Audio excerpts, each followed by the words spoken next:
Yes, well, A-Rod now, I watched a thing about Jose Canseco and how A-Rod was screwing around with his wife. He was, playing around and not being honest with that guy, and that was the guy who introduced him to the steroid doctors. Because after that, if you look, he got really big. He gained about 30 pounds. He started smacking the ball all around. And his defense is, hey, if everyone around me's doing it, how am I playing on a fair field here? The level of competition is tipped. The pendulum scale wasn't balanced. That's always the argument, though, sir. Well, that's his argument. Yeah. But then you have guys like Don Mattingly with a bad back who just smacked the ball all around. It's a choice, it's a decision, and unfortunately, he doesn't want to be honest. He's a prima donna who can't own his own mistakes. Okay, let me ask you something, sir, because, sir, I want to get other callers on, but let me ask you a question about, should we ban horse-drawn carriages in Central Park? Oh, yes. I used to do tours in Central Park. I still do them in the summer. And I had a group with me one day. And but hold on, should we ban them or not? Yes, we should, because the horse stopped and he started urinating. The urine splashed all over the children's legs. There's always feces all over the place over there. And it's really hard to understand that on Central Park South, these people are paying $5,000-$6,000 for rent. Beautiful hotels. You have the Pierre, the Plaza, and the minute you walk out, you smell horse crap. And then in the middle of the summer, you got these little Mexicans with their brooms sweeping the feces, and it's flying through the air like a dust cloud. I mean, it's just really... Sir, we're not going to get racial here, but listen, I thank you for your call, no, all right? I'm not getting racial. I love Mexican food and Mexican people. Okay. They're just the ones who sweep the feces. Good night, sir. Thank you for calling, okay? Peace. We have another caller. Lorraine, you there still? Uh-huh. Don't let me go here alone. Caller, you're on the air. Hello? I thought we had another caller there. Maybe they'll come on. I just wanted to add that I thought that Venezuela was like the center of the universe for that devil's breath, that powder. Oh, that's true, too, yeah. I saw it. And a lot of Americans are not up to speed on what that is, devil's breath, the drug and the powder that the prostitutes blow in their clients' faces, and they forget with everything about themselves. They give them all their money, and they wake up a couple days later in the street, and they've forgotten like where they live, what they have, and everything that has happened, and they have no money. They gave it all to the prostitute or the person that gave them the drug they licked off, or that they just had thrown in their face a little bit of powder. Well, that'll teach them. Caller, you're on the air. How are you? It's Steve Malone. Hi, with Steve. The Horse and Carriage Association. With the what association? I'm the spokesperson for the Horse and Carriage Association. Oh, well, we just had a caller about the horse carriages in Central Park. So what's you guys' position and all the politics going on with that with Mayor de Blasio, I guess? Yeah, well, we're getting ready to do battle, obviously, with the city council. And can you speak up a little bit? Yeah, we're ready to fight within the rights of the city council, and then wherever it goes from there, hopefully we'll be successful there, and if not, we'll have to take it to the courts.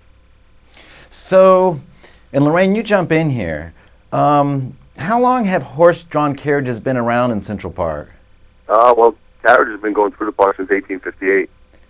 Wow. Yeah, I know there's a... Well, I wanted to ask, how much do you make an hour? Well, it depends on the season, depends on the day, depends on a lot of things.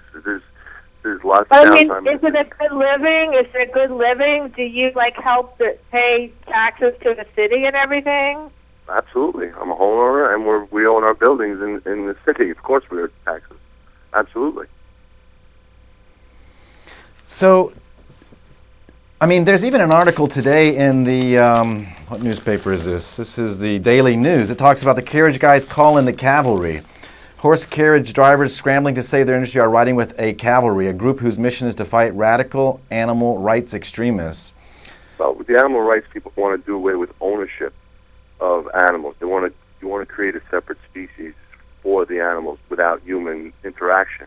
So that's where the cavalry group comes in to represent us. because they want to Well, take away I the have. ownership. Excuse me, I'm speaking. They want to take away the ownership of my horse, which I personally own. Oh, who would they give the ownership to? What's that? Who would own it?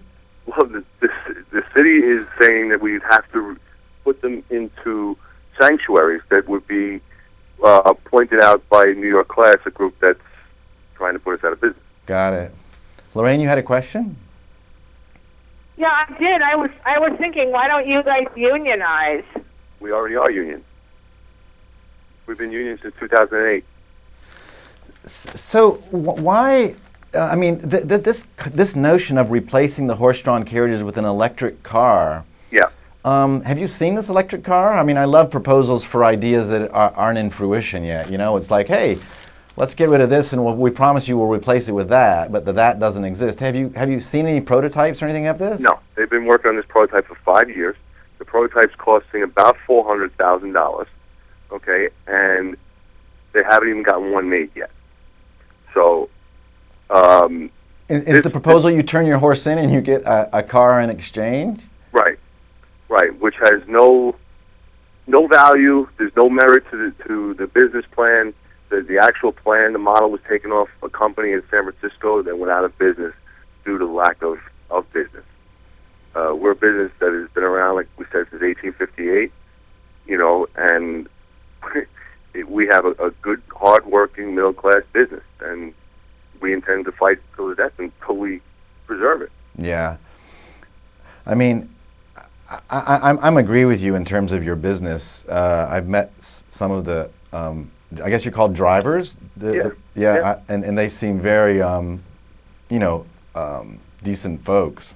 This is a class warfare. This is real estate people looking to get out of our buildings that are on the west side that we personally own, and they're trying to put up a facade that they'll give us another business that we'll have to buy, by the way. Oh, so what's behind this is they want your stables on the west side, is what you're saying? Correct.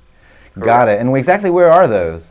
Well, there's one at 37th, one at 38th, between 10th and 11th, and then there's one on 48th and one at 52nd between 11th and 12th. And you all own all those? Personally owned. Wow, so that's the game. I see. Now I understand. And they want to give us, or make us, here's the whole crux of it.